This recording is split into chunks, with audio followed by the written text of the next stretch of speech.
Assalamualaikum warahmatullahi wabarakatuh.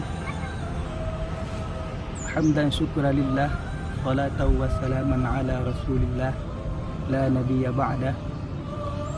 Asyhadu an la ilaha illallah wahdahu la syarikalah, wa asyhadu anna sayyidana Muhammadan abduhu wa rasuluh, la nabiyya ba'dah.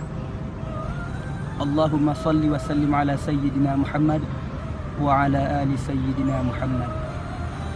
Para hadirin yang dimuliakan oleh Allah, para talabah yang dimuliakan oleh Allah Subhanahu wa ta'ala. Sekarang kita berada di akhir zaman. Kita berada di akhir yang ujung-ujungnya kita akan berhadapan dengan hari kiamat. Kaum muslimin, sebagaimana Rasul telah menjanjikan di dalam hadisnya, pada akhir zaman, pada penghujung dunia, akan banyak fitnah-fitnah yang akan terjadi.